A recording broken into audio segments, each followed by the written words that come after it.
Jeg heter Anne Størseth. Jeg bor i Krokstad og har verkstedet mitt i Krokstad. Jeg er tekstilkunstner og vever. Dette er min andre gang på utstillingen.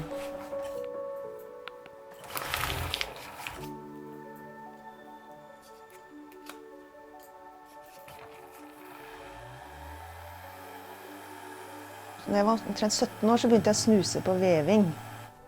Da lånte jeg bøker på biblioteket om veving, og kjøpte meg en grindvev som du fester rundt livet. Og der vevde jeg skjerf, og jeg vevde stoffer, små biter. Den er ikke så bred, så jeg vevde masse biter som jeg sydde sammen til stoffer, og så sydde det videre. Så tok jeg utdanning innen vev og søm. Og ved en tilfeldighet så fikk jeg jobb hos Elise Jackel på vevstua hennes i Bærum. Og lærte virkelig å veve. Praktisk veving.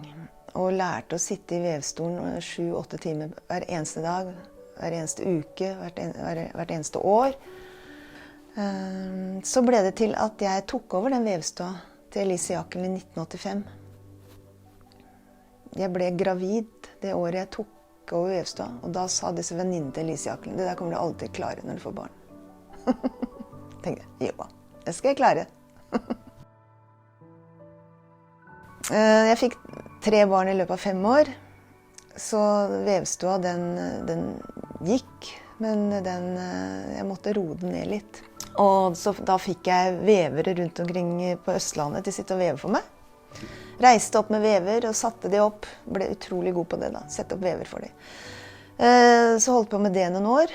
Og så tenkte jeg som så at nei, det her synes jeg ikke er så morsomt lenger. Jeg tror jeg går tilbake til matematikken. Jeg tror jeg blir lærer på videregående, tar pedagogikk.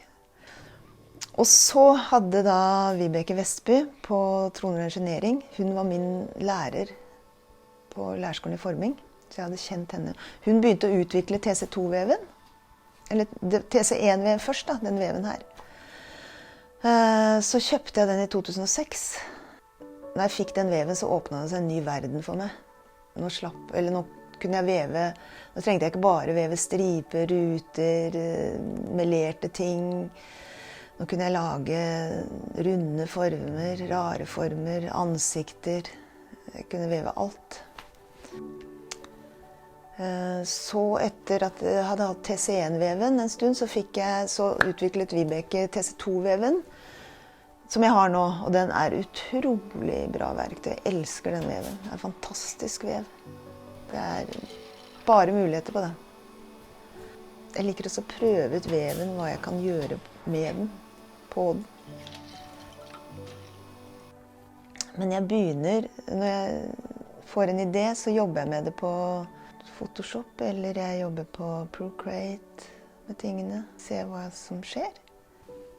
Og noen ganger så blir det noe feil, og det er også litt spennende. Jeg liker når ting liksom går litt feil, for da må jeg tenke annerledes, da må jeg gjøre ting annerledes, som kan bli et bedre utfall enn det jeg hadde tenkt til å begynne med.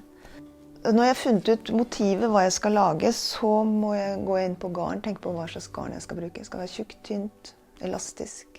Bindingene være elastiske? Skal uttrykket se tørt ut? Masse forskjellig sånn.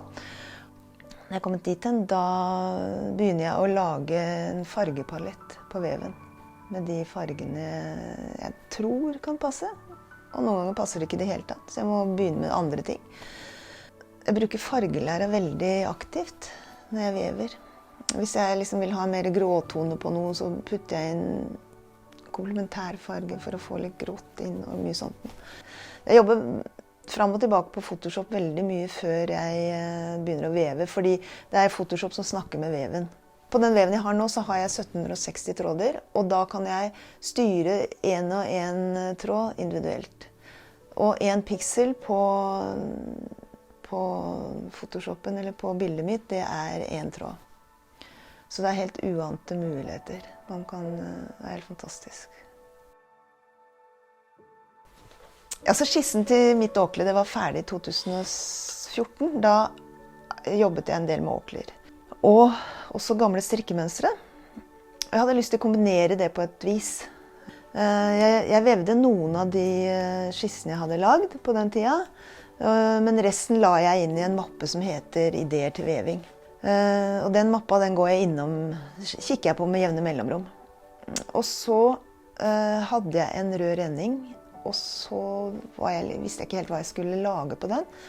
Så gikk jeg inn på mappa med Ideer til veving, og der lå den skissen til mitt åkle. Så tenkte jeg, den var jo ganske fin, jeg trenger egentlig ikke gjøre noe mer med den. Så fant jeg ut at den ville jeg veve i bare ull, hel ull. Og da begynte jo prosessen med å lage palett, finne ut hvilke farger jeg ville ha, og tettheten. Og da den var ferdig, så likte jeg faktisk det veldig godt. Men jeg er utrolig glad for at jeg har lært meg dataveven. At jeg har lært meg Photoshop, Procreate. Og jeg kan jo bare ha det gøy fremover ennå med det her.